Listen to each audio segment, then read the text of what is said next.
ఇంకా మా ఛానల్ చూసిన ప్రతి ఒక్కరు మర్చిపోయి లైక్ చేయండి, షేర్ చేయండి, సబ్స్క్రైబ్ చేసుకోండి. అలాగే కింద బెల్లైకాన్ని క్లిక్ చేయండి. ముందు ఏం చేస్తుందిగా కామెంట్. షలోం. మన ప్రభువుడు రక్షకుడైన యేసుక్రీస్తు నామమున మీ అందరికీ కూడా శుభాలు తెలియజేస్తూ ఉన్నాం. ఈరోజు మనము ప్రాముఖ్యమైన సమయంలోనికి వచ్చి ఉన్నాము. ప్రతిరోజు దేవుని యొక్క వాక్యాన్ని మనము ధ్యానిస్తూ ఉన్నాము. దేవుడు ప్రతిరోజు కూడా మనతో, మన కుటుంబాలతో, వాక్యముతో ప్రతి దినము ఆయన మనతో మాట్లాడుతూ ఉన్నాడు. ఆయన మంచి దేవుడు, ఆయన మహిమగల దేవుడు, ఆయన జీవము కలిగిన దేవుడు, ఆయన సర్వోన్నతుడు, ఆయన రోషము కలిగిన దేవుడు, ఆయన అనేక మందికి ఆయన యొక్క వాక్య ద్వారాగా మాట్లాడే దేవుడు. ఆయనకి అసాధ్యమైనది ఏదీ లేదు. ఆయన అంటూ ఉన్నాడు, మీరు నా సొత్తై ఉన్నారు, మీరు నా ప్రజలై ఉన్నారు, మీరు యాజక సమూహము అని చెప్తూ ఉన్నాడు. అయితే ప్రియమైన దేవుని యొక్క బిడ్డలారా, ఈరోజు దేవుని యొక్క వాక్యములో మనం ధ్యానించుకున్నట్లయితే దేవుడు మంచివాడు, దేవుడు మంచివాడు. మంచితనమంతటికి దేవుని మంచితనమే మూలము. మరి ఒకసారి మనం చూసుకున్నట్లయితే మంచితనమంతటికి దేవుని మంచితనమే మూలము. మనకంటూ మంచితనము అనేది ఉంటే అదియు ఆయన మంచితనములో నుండి ఉద్భవించి ఫలించేది.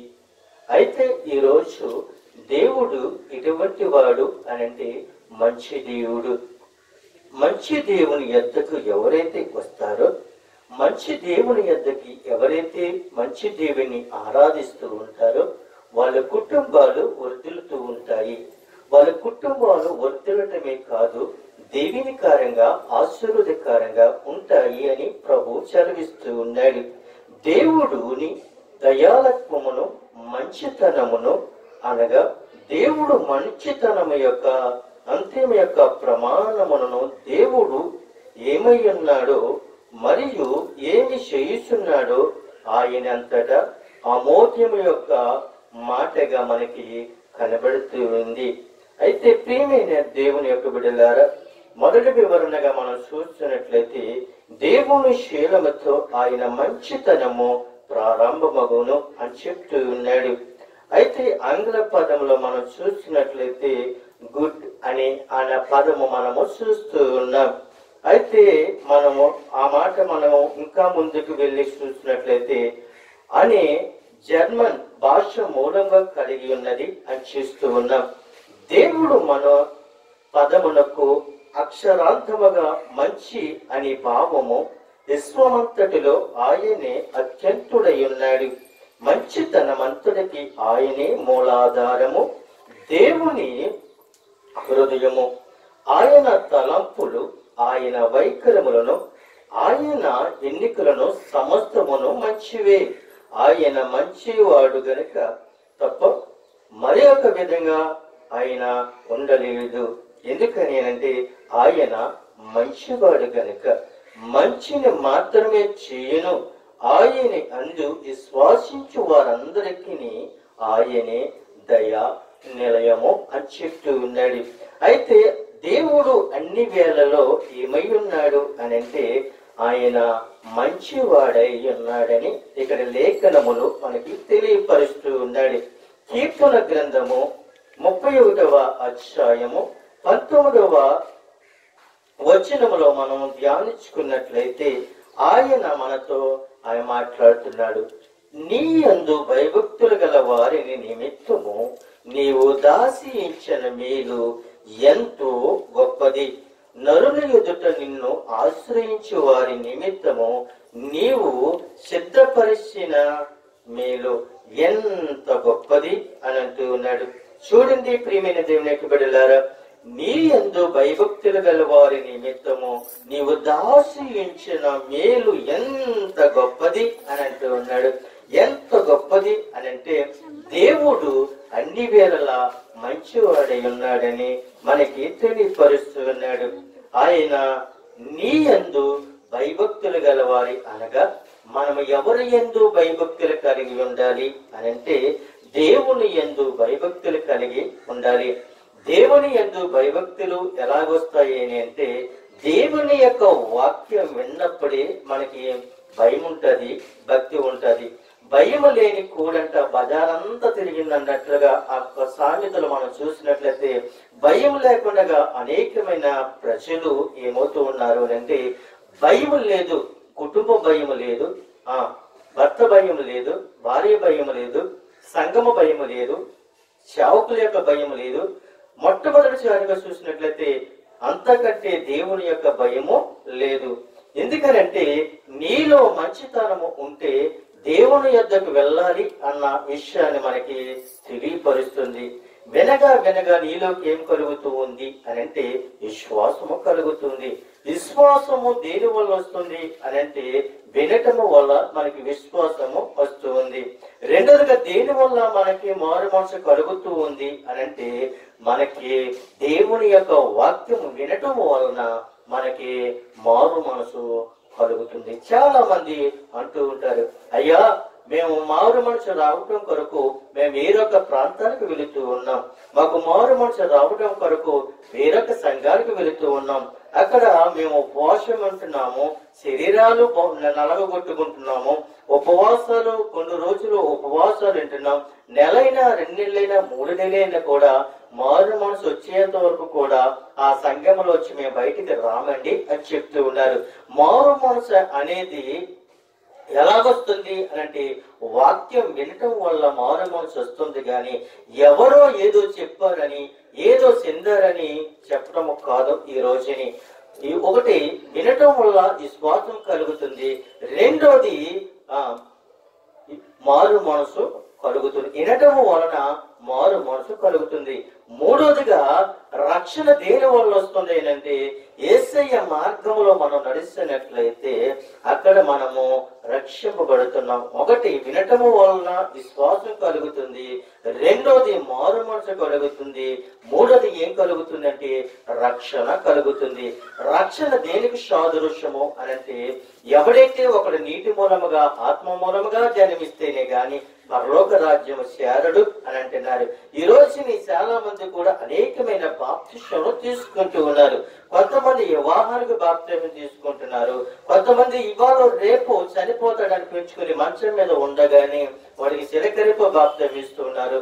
మరి ఒకరికి ఏమి ఇస్తున్నారంటే పాడి మీద ఉండగానే వాడికి బాప్తిస్మాలు ఇస్తూ ఉన్నారు. ప్రియమైన దేవుని యొక్క బిడ్డలారా, చిలకరిప బాప్తిస్మం అనేది నేను పరలోక రాజ్యం తీసుకెళ్ళలేదు. అలాగే మారు మనసు లేని విషయంలో అనగా రక్షణ లేని విషయంలో అనగా చిలకరిప బాప్తిస్మం గాని పెళ్లి బాప్తిస్మం గాని నిన్ను దేవుని యొక్క రాజ్యానికి తీసుకెళ్లలేవని ఇక్కడ ఖచ్చితంగా పరిశుద్ధాత్మ దేవుడు చెప్తూ ఉన్నాడు. యేసుక్రీస్తు ప్రభు వారు ఒక లేఖనంలో ఆయన చెప్తూ ఉన్నాడు, నేను ఎలాగైతే తండ్రి యొద్ద నుండి భూలోకానికి వచ్చానో, భూలోకం నుండి నేను ఎలాగైతే మరి పరలోక రాజ్యం తండ్రి యొద్దకు ఎలాగైతే వెళుతూ ఉన్నానో అని చెప్తూ ఆయన అంటూ ఉన్నాడు, ఒకటి నీటి మూలముగా ఆత్మ మూలంగా జన్మిస్తేనే గాని పరలోక రాజ్యం చేరడు అని ఒక వ్యక్తి చెప్తూ ఉన్నాడు. యేసయ్య ఆ మాటను బట్టి మనం చూసినట్లయితే మనకి ఆయన మాదిరిగా కనబడుతున్నాడు. ఏంటి అని అంటే తండ్రి యొక్కయు కుమారుని యొక్కయు పరిశుద్ధాత్మ నామంలోనికి వెళ్ళి మీరు బాప్తిస్మం పొందండి అని చెప్తూ మరి యొక్క మార్గంలోకి వచ్చినప్పటికీ ఆయన అంటున్నాడు, యేసే మార్గం సత్యం జీవము అని చెప్తూ ఉన్నాడు. ఎందుకని నేనే మార్గం సత్యం జీవమై ఉన్నాను అని చెప్తూ ఉన్నాడు. ఆయన మార్గంలో నడిచిన వాడు తండ్రి యొక్క రాజ్యానికి వారసుడు అవుతాడని, ఎవడైతే నీటి మూలంగా ఆత్మ మూలంగా జన్మిస్తేనే గాని పరలోక రాజ్యం చేరడని, ఇవన్నీ కూడా కలిపి మనం చూసినట్లయితే తండ్రి యొక్క రాజ్యానికి వెళ్ళాలి అని అంటే మనం ఏమి కలిగి ఉండాలి అని అంటే ముందుగా రక్షణ అనేది మనము పొందుకోవాలి. రక్షణ పొందుకోవటం ఏమిటి అంటే బాప్తిస్మము మనము పొందుకోవాలి. పెళ్లి బాప్తిస్మములు కాదు, చెలికరపు బాప్తిస్మములు కాదు, లేదంటే పాడ మీద బాప్తిస్మములు కాదు. మనం బ్రతికించే యేసయ్య నామంలో యేసుక్రీస్తే ఖచ్చితంగా చెప్పి ఉన్నాడు. తండ్రి యొక్కయో కుమారుని యొక్కయో పరిశుద్ధాత్మ నామంలోనికి వెళ్ళి మీరు బాప్తిస్మం పొందనని యేసయ్య తన నోటు ద్వారాగా మనకి బయలుపరిచి ఉన్నాడు. ప్రియమైన దేవుని యొక్క బిడ్డలారా, మన ప్రభువైన యేసుక్రీస్తు ఏమై ఉన్నాడు అని అంటే అన్ని వేళలా ఆయన మంచివాడై ఉన్నాడని మనకి తెలియపరుస్తున్నాడు. అలాగే 33వ దావీదు కీర్తనలో 5వ వచనంలో మనం చూసినట్లయితే ఆయన మరి యొక్క మాట మనకి తెలియపరుస్తున్నాడు. ఆయన నీతిని న్యాయమును ప్రేమించుచున్నాడు, లోకము యెహోవా కృపతో నిండి ఉన్నది అని చెప్తూ ఉన్నాడు. ప్రియమైన దేవునికి బిడ్డలారా, ఆయన నీతి న్యాయములను ప్రేమించుచున్నాడు అని అంటున్నాడు. అయితే మనము నీతి న్యాయములను ప్రేమించేవారుగా ఉండాలి. నీతి ఎక్కడున్నది, న్యాయం ఎక్కడున్నది అని అంటే నీతి దేవుని యొక్క వాక్యంలో ఉన్నది, న్యాయము ఎక్కడున్నదంటే దేవుని యొక్క ప్రేమలో ఉంది. ఎందుకనంటే వాక్యాన్ని ఎవరైతే ప్రేమిస్తారో వాళ్ళు నీతిగా బ్రతుకుతారు. ఎప్పుడైతే యథార్థంగా మనం మాట్లాడతామో అప్పుడు మనము బ్రతుకుతాము, జీవింపజేస్తాము. ఈ వాక్యము మనల్ని బ్రతికింపజేస్తూ ఉందని లేఖనాలు మనకి తెలియపరుస్తూ ఉన్నాయి. అదే కీర్తన గ్రంథములో 52వ అధ్యాయము మొదటి వచనంలో మనం చూసినట్లయితే ఆయన అంటున్నాడు, శూరుడా, చేసిన కీడును బట్టి నీవెందుకు అతిశయపడుచున్నావు? దేవుని కృప నిత్యము ఉండును. చూడండి, దేవుని కృప నిత్యము ఉంటుంది అని చెప్తూ ఉన్నాడు. కృప లేకపోతే ఈ రోజున మనం ఈ విధంగా ఉండలేము. ఎందుకనంటే మన మే నెలలో చూసినట్లయితే మా యొక్క మేనలుడికి నా యొక్క కుమారుడికి భయంకరమైన యాక్సిడెంట్ జరిగినప్పుడు ఆయన కృప నా కుమారుడి మీద నా మేనలుడి మీద ఉంది. భయంకరమైన ఆ యొక్క యాక్సిడెంట్ ద్వారాగా ఆ రోజుని మేమందరము కూడా మరి దేవుని యొక్క కృప లేకపోతే చేతులు కడిగేసుకుని ఈ రోజు నేను దుఃఖములో ఉందమేమో. కానీ దేవుని యొక్క కృప నా మీద, నా కుటుంబం మీద, నా బిడ్డల మీద, నా సంఘం ఉంది. అందుకే ఈ రోజుని సంతోషంగా దేవుని యొక్క సన్నిధిలో గడుపుతూ ఉన్నాము. దేవుని కృప నా కుమారుడి మీద ఉంది, దేవుని యొక్క కృప నా యొక్క మేనల్లుడి మీద ఉంది. ఎందుకని నేను చెప్తూ ఉన్నానంటే ఆయన అంటూ ఉన్నాడు, నీవు నన్ను వెంబడిస్తావా, నన్ను ప్రేమిస్తావా, నా యొక్క బాధ్యతను నెరవేరుస్తావా, నా పనిని నువ్వు కడముట్టిస్తావా అని దేవుడు నాతో మాట్లాడినప్పుడు నా జీవితకాలం అంతా కూడా నేను దేవుని యొక్క సన్నిధిలో నీ పని చేస్తాను ప్రభువా అని దేవుని యొక్క నేను ఒక మాట తీసుకున్నాను. ఆయన అన్నాడు, నా పని నువ్వు చేసినట్లయితే నీ పని నేను చేస్తాను అని వాగ్దానం చేస్తాడు. ప్రియమైన దేవునికి బిడ్డలారా, ఇంకొక విషయం మనం చూసినట్లయితే నా భార్య పట్ల కూడా దేవుడు గొప్ప కార్యం చేశాడు, గొప్ప ధన్యత ఆయన కృప చూపించాడు. ఎందుకంటే నా పట్ల ఆయన యొక్క కృప ఉన్నది ఏంటంటే నేను ఆయన ఎడల నమ్మకస్తుడుగా ఉన్నాను, ఆయన ఎడల నేను నమ్మకంగా ఉన్నాను, ఆయన ఎడల నేను నమ్మకముగా ఉన్నాను, ఆయన ఎడల నేను దేవుని యొక్క సువార్తను ప్రకటించడానికి ఇష్టపడుతూ ఉన్నాను, ఆయన ఎడల నేను భయం కలిగి భక్తి కలిగి ఉన్నాను. అందుకే నాతో ప్రత్యము ఆయన మాట్లాడుతూ ఉన్నాడు. నా కుమారుడికి తోడుగా, నా కుమార్తె యొక్క తోడుగా చదువు పట్ల గాని, కుటుంబ పట్ల గాని, సంఘము పట్ల గాని ఆయన కృప నా మీద ఉంది. నా పట్ల, నా కుటుంబం పట్ల మీద ఎలాగైతే ఆయన కృప ఎలాగైతే ఉందో మీ మీద, మీ కుటుంబాల మీద ఉండాలని మీ కొరకు నేను ప్రతిరోజు ప్రార్థన చేస్తూ ఉన్నాను. మన దేవుడు మంచివాడు, మన దేవుడు ప్రేమ గల దేవుడు, మన దేవుడు మహిమ గల దేవుడు. ఆయన ఒకప్పుడు గొర్రె పిల్లలా వచ్చాడు, ఎప్పుడైతే ఆయన శాంతమూర్తి కాదు, ఆయన యోధా గోత్రపు సింహం. గొర్రె పిల్ల సింహం నోట్లో సిక్కబడితే అది విడిపింపజేయబడలేదు. అయితే ఆయన మానవుడిగా వచ్చినప్పుడు, గొర్రెపిల్లగా వచ్చినప్పుడు మానవుడి చేతిలో ఆయన హింసింపబడ్డాడు. హింసింపబడటమే కాదు, ఆయన దూషింపబడ్డాడు. ఆయన దూషింపబడటమే కాదు, ఆయన కొట్టబడ్డాడు. ఆయన కొట్టబడటమే కాదు, ఆయన శిలువ మీద మన కొరకు ప్రాణం పెట్టాడు. నా దేవుడు మంచివాడు, నా దేవుడు మంచివాడు, నా దేవుడు మంచివాడు కాబట్టి మనందరి మీద ఆయన కృప ఉంది. ఎవరైతే దేవుని పట్ల నమ్మకముగా విశ్వాసంగా ఎవరైతే ఉండరో వాళ్ళ మీద దేవుని యొక్క కృప ఉండదు. వాళ్ళ కొరకు యేసయ్య ఎప్పుడు కూడా నిత్యము ఎదురు చూస్తూనే ఉంటాడని లేఖనాలు సెలవిస్తూ ఉన్నాయి. శూరుడా, చేసిన కీడును బట్టి నువ్వెందుకు అతిశయింపబడుతున్నావు? దేవుని కృప నిత్యము ఉండను. మోసము చేయువాడా, వాడగల మంగళ కత్తి వలె నీ నాలుక నాశనము చేయను ఉద్దేశించుచున్నది. ఎందుకంటే తెలుసా, నాశనము చేయువాడా అని అడుగుతున్నాడు. నాశనము చేసేవాడు ఎవడు అనంటే దురాత్మ శక్తి, అంధకార శక్తులు, చీకటి శక్తులు. వాడు ఏమై ఉన్నాడంటే మోసము చేయవాడని ఉన్నాడు. నీ కుటుంబాన్ని మోసం చేయటానికి, నీ కుటుంబాన్ని మోసం చేయటానికి, నిన్ను తప్పుడు దోవని తప్పించడానికి వాడు ఎన్నో కుయుక్తులు ఎక్కుతున్నాడు.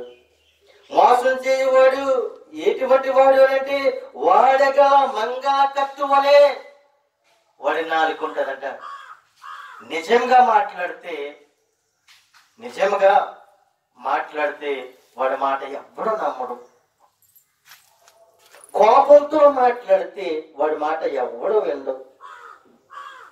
కానీ నాలుక కింద సర్పాన్ని పెట్టుకొని పొరుగు వాళ్ళ ఇంటికి వెళ్ళి వాళ్ళతో 10 నిమిషాలు ఆ సర్పముతో మాట్లాడితే ప్రేమ. అందుకే లేఖనాలు అంటున్నాయి, స్త్రీ యొక్క నోటులో నుండి ఆ తేనె కారుతుంది అని చెప్తూ ఉన్నాడు.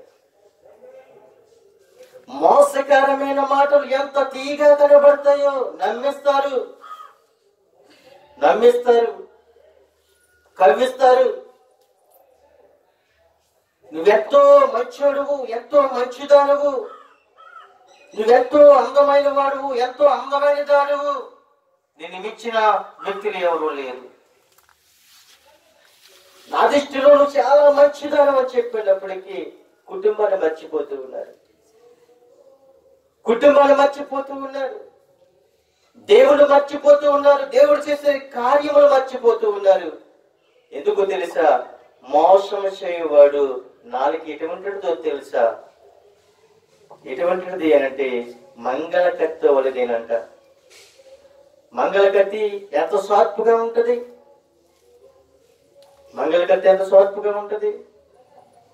ఒక విషయం చెప్తున్నాడు చూడండి. నా చిన్నప్పుడు ఒక ముసలి వాడు కటింగ్ చేసేవాడు. అది కత్తి ఎలా ఉండదు తెలుసా? బండ మీద కట్టుకెళ్ళి ఆ కత్తిని అటు ఇటు నూరి కటింగ్ చేసేవాడు. కానీ ఇప్పుడు టెక్నాలజీ వచ్చేసి టెమ్మర్ల మీద కటింగ్లు వేయటము, బ్లేడ్ల మీద కటింగ్లు వేయటము, ఎంత మోడల్ గా మనం కటింగ్ చేసుకుంటున్నాం. మనం మోడల్ గా కాదు మనం కటింగ్ చేసుకునేది, మన జీవితము ఏ కటింగ్ అవ్వకుండా మనం చూసుకోవాలి. అలంకరించుకోవడం కాదు, మనము బట్టలతో అలంకరించుకోవడం కాదు, ఐబ్రోలు వేసి మనం అలంకరించుకోవడం కాదు. ఏది కూడా మన వెనకాల రావు. ఇవి ఏది అలంకరించుకోవాలంటే వాక్యాన్ని మనము అలంకరించుకోవాలి. ఈ వాక్యములు ఎంత లెక్కి వెళ్ళినప్పటికీ కూడా నిన్ను సజీవుడిగా తీసుకుని వెళ్తుంది, తిరిగి సజీవుడిగా నిన్ను ఇంటికి తీసుకుని వస్తుంది. నువ్వు పడిపోయినప్పుడు ఈ వాక్యమే నిన్ను నిలబెడుతుంది. చీకట్లో ఉన్నప్పుడు ఈ వాక్యమే నిన్ను వెలుగులోనికి నడిపిస్తుంది, నీ జీవితాన్ని మారుస్తుంది. కానీ మోసం చేయవాడు మాటలు ఎలాగ ఉంటాయంటే కత్తి వలె ఉంటాయి, మంగళ కత్తి వలె ఉంటాయి. నాలుక నాశనము చేయి ఉద్దేశించుతున్నది. ఈ నాలుక అనేక మంది కుటుంబాలని నాశనం చేస్తూ ఉంది. ప్రియమైన దేవునికి బిడ్డలారా, ఆయన మన దేవుడు మంచి దేవుడు. మంచి దేవుని యొద్దకు వద్దాం. మంచి దేవుని యొద్దకు వచ్చి మనం ఏమేమి ఉండాలి అంటే కపటమైన మాటలు విడిచిపెట్టాలి. నాశనకరమైన మాటలు విడిచిపెట్టాలి. మంచి దేవుని దగ్గరికి వచ్చినప్పుడు సదాకాలము ఆయన మనతో ఉండాలి అనంటే, ఆయన గుడారంలో ఉండాలి అనంటే, ఆయన దేశంలో ఉండాలి అంటే మనం ఏమై ఉండాలంటే నీతిమంతులుగా ఉండాలంటున్నాడు. ఆయన ఏమంటున్నాడంటే నీతిమంతులుగా ఉండాలి. ఆయన మరి ఒక మాటలు అంటున్నాడు, నేనైతే దేవుని యొక్క మందిరములో పచ్చన ఒలే వచ్చెట్టి ఒలే నున్నాను. నిత్యము దేవుని కృపయందు నమ్మిక ఉంచున్నాను. నీ కుటుంబం ఎలాగుండాలంటే దేవుని యొక్క మందిరములో కుటుంబందరితో వస్తే ఏమై ఉంటావు అంటే ఒలేవా చెట్టు వలె ఉంటావు. ఈ రోజుని ఎంతమంది కుటుంబంతో దేవుని యొక్క సన్నిధులు గడుపుతూ ఉన్నారు. తల్లి వస్తే తండ్రి రాడు, తండ్రి వస్తే తల్లి రాదు, తల్లిదండ్రులు వస్తే బిడ్డలు రారు, బిడ్డలు వస్తే తల్లిదండ్రులు రారు. కుటుంబం అందరం వెళితే అది ఏది ఇది ఏది అని పాపులాడుతూ ఉంటాం. దేవుడు అంటున్నాడు, మీరందరూ నా యొక్క సన్నిధులకు రండి, మిమ్మల్ని అందరినీ కూడా నేను ఏం చేస్తానంటే ఒలేవ చెట్టు ఒలేలే చేస్తాను. ఒలేవ చెట్టు దేనికి సాదృశ్యంగా కనపడుతుంది అంటే ఒలేవ మొక్కకి సాగు లేదు. మనం అనుకుంటున్నాం ఒలేవ మొక్క ఎప్పుడు కూడా చిగురుస్తూనే ఉంటది. ఒలేవ యొక్క ఆకు, ఒలేవ యొక్క కాయ ఎప్పుడు కూడా దేవునికి సాదృశ్యంగా మనకు కనబడుతుంది. ప్రియమైన దేవునికి బిడ్డలారా, మనం ఏమై ఉండాలంటే ఉత్తమమైన దానిని ఎన్నుకోవాలి. ఉత్తమమైన దాన్ని వెన్నుకోవాలి. ఉత్తమమైన దాన్ని వెన్నుకోవటమే కాదు, నిత్యము ఆయనను స్తుతించాలి. నిత్యము ఆయనను మనము ఏం చేయాలి అంటే స్తుతించాలి అని ప్రభు సెలవిస్తూ ఉన్నారు. మన దేవుడు ఎటువంటి దేవుడు అంటే మంచి దేవుడు.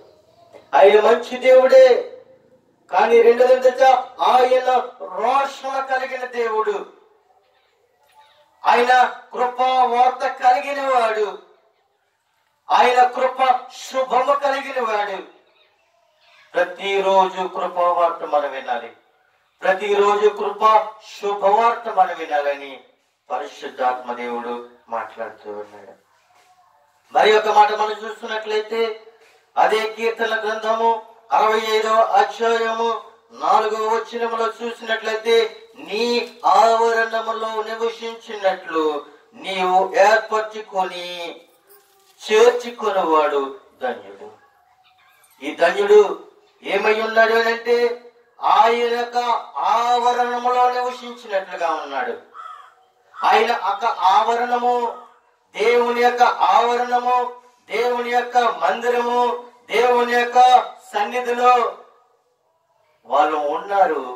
వాళ్ళు ఉన్న వారందరూ కూడా ఏమై ఉన్నారు అని అంటే ధన్యులై ఉన్నారు అని అంటున్నాడు. వాళ్ళు ధన్యులై ఉన్నారు. మరి ఒక మాట అంటున్నాడు, నీ పరిశుద్ధాలయము చేత నీ మందిరములోను మేలు చేత మేము తృప్తి పొందేదము అని అంటున్నాడు. ఆలయం ఉన్నవాడు ఏమవుతాడు? తృప్తి పొందుకుంటాడంట. ఏ తృప్తి? డబ్బు చూసే తృప్తి కాదు, బంగారం చూసే తృప్తి కాదు, మనుషులు చూసే తృప్తి కాదు. ఇది వాక్యాన్ని ఎవడైతే వింటాడో, ఎవరు వేస్తాడో, ఎవడైతే ధ్యానిస్తాడో వాడు ఏమై ఉంటాడు అంటే మేలు చేత తృప్తి పొందుకుంటాడంట. తృప్తి పొందుకోవటమే కాదు, వాడు ఏం పొందుకుంటాడంటే వాడు ధన్యుడు. ఎందుకో తెలుసా? దేవుని యొక్క ఆవరణములో ఉన్నాడు కనుక. ప్రియమైన దేవుని యొక్క బిడ్డలారా, మరి ఒక మాట మనం చూసినట్లయితే ఆయన ఒక మాట మనకి తెలియపరుస్తూ ఉన్నాడు. ఆయన తెలియపరుస్తూ ఉన్నాడు. ఆయన తెలియపరుస్తూ ఉన్నాడు. దేవుని యొక్క వాక్యంలో మరి యొక్క మాట మనం చూసినట్లయితే నహూము అధ్యాయము 1వ అధ్యాయము 7వ వచనంలో చూసినట్లయితే యెహోవా ఉత్తముడు, శ్రమ దినముయందు ఆయన ఆశ్రయ దుర్గము, తన యందు నమ్మిక ఇచ్చు వారిని ఆయన ఎరుగను. ఆయన యందు నమ్మిక ఇచ్చు వారిని ఆయన ఎరుగును. ఇవాళ నిన్ను నన్ను ఆయన ఎరిగి ఉన్నాడు. ఎందుకో తెలుసా? ఆయన నిన్ను నన్ను ఎరిగి ఉన్నాడు. నిన్ను నన్ను ప్రేమిస్తున్నాడు. నిన్ను నన్ను పోషిస్తూ ఉన్నాడు. నిన్ను నన్ను శోధనల నుండి విడిపింపజేస్తూ ఉన్నాడు. ఎందుకో తెలుసా? యెహోవా యుద్ధముడు గనక. యెహోవా ఏమై ఉన్నాడు? యుద్ధముడై ఉన్నాడు. యెహోవా రోషము కలిగిన వాడై ఉన్నాడు. యెహోవా ప్రతీకారము చేయుచున్నవాడు. ఆయన మహోగ్రత గలవాడు. ఆయన శత్రువుల ప్రకారము చేయువాడు. తనకు విరోధులైన వారి మీద కోపించుకొనును. యెహోవా దీర్ఘశాంతుడు, మహాబలము గలవాడు. ఆయన దోషులను నిర్దోషులుగా ఎంచువాడు. దోషులను నిర్దోషులుగా ఎంచువాడు. నా తండ్రి ప్రేమ గల తండ్రి, నా తండ్రి జీవము కలిగిన తండ్రి, నా తండ్రి నడిపింపగలిగిన తండ్రి, నా తండ్రి మరణము నుండి తప్పించగలిగిన తండ్రి. ఆయనే జీవము కలిగిన దేవుడు. ఆయనే సైన్యములకు అధిపతిన యెహోవా దేవుడు. ఆయనే ప్రభువైన యేసుక్రీస్తు. ఆయనే పరిశుద్ధాత్మ దేవుడు. ప్రియమైన దేవుని యొక్క బిడ్డలారా, మనము మరి ఒక మాట చూసుకొని మనం ముగించుకోవడానికి ఇష్టపడుతూ ఉన్నాం. ఇర్మియా గ్రంథము 31వ అధ్యాయములో, ఇర్మియా గ్రంథము 31వ అధ్యాయము 12వ వచనములో మనం చూసినట్లయితే, వారు వచ్చి చీయోను కొండ మీద ఉత్సాహధ్వని చేతురు. యెహోవా చేయు ఉపకారములను బట్టి, గోధుమలను బట్టి, ద్రాక్షారసములను బట్టి, తైలములను బట్టి, గొర్రెలకును పశువులకును పుట్టు పిల్లలను బట్టి సమాహములుగా వచ్చెదరు. వరక నిన్నటికిని కృషింపక నీళ్లు పారు తోటవలే ఎందురు అని అంటున్నాడు. వారు దుఃఖమునకు ప్రతిగా సంతోషమిచ్చి వారిని ఆదరించెను. విచారము కొట్టివేసి నేను వారికి ఆనందము కలుగజేయుదును. కనుక కన్యకులను, యవ్వనులను, వృద్ధులను కూడి నాట్యము యందు సంతోషించెదరు అని అంటున్నాడు. ప్రియమైన దేవునికి బిడ్డలారా, ఆయన ఏమై ఉన్నాడు అని అంటే, ఆయన అంటున్నాడు, ఆయన చీయోను కొండ మీద ఉత్సాహధ్వని చేతురు అని అంటున్నాడు. చీయోను కొండ మీద ఈ రోజుని ప్రభు యొక్క సన్నిధిలో మనం ఏమై ఉన్నాము అనంటే, దేవుని యందు భయభక్తులు కలిగి ఉన్నాం గనుక దేవుని యొక్క మంచి ఆశీర్వాదము, దేవుని యొక్క కృప, దేవుని యొక్క అభిషేకము, దేవుని యొక్క శక్తి మన మీద ఆయన ఉంచి ఉన్నాడు. ప్రియమైన దేవునికి బిడ్డలారా, ఇక్కడ చూసినట్లయితే దేవుడు మంచివాడు అన్న అంశం మీద ఈ రోజు మనము మాట్లాడుకొని ఉన్నాం. ఈ మాటలు మనము విన్నాం. అలాగే మనము వినటమే కాదు, అనేక మందికి వినిపింపజేస్తూ ఉన్నాం. ఈ వాక్యము ఏ దుష్టుడు కూడా ఎత్తికపోకుండా అంధకార శక్తులను, చీకటి శక్తులను ఆయన లయపరిచిన దేవుడు గనక, చీకటిలో ఉన్నవారిని దేవుడు వెలుగులోనికి నడిపించిన దేవుడు గనక, భయంకరమైన బాధల నుండి, భయంకరమైన శోధన నుండి తప్పించిన దేవుడు. ఎందుకని అంటే దేవుడు మంచివాడు. మంచివారికి దేవుడు మంచి చేస్తాడు గాని చెడు చేసే దేవుడు మాత్రము కాదు అని అంటున్నాడు. ఈ రోజుని మనమందరము కూడా మంచి దేవుని యొద్దకి రావాలి, మంచి దేవుణ్ణి ఆరాధించాలి, మంచి దేవుని యొద్ద మనము రక్షణ పొందుకోవాలి, మంచి దేవుణ్ణి విశ్వసించాలి, మంచి దేవుణ్ణి నమ్మాలి, మంచి దేవునికి మనము కృతజ్ఞతాస్తుతులు చెల్లించాలి. పరిశుద్ధమైన లేఖనములో నుండి ఓ మాట దేవుడు బయలుపరుస్తున్నాడు. ఒక దేవదూతకి 6 రెక్కలు కలిగి ఉంటాయి. ఒక రెక్కతో కళ్ళు మూసుకుంటది, ఒక రెక్కతో కాలు కప్పుకుంటది,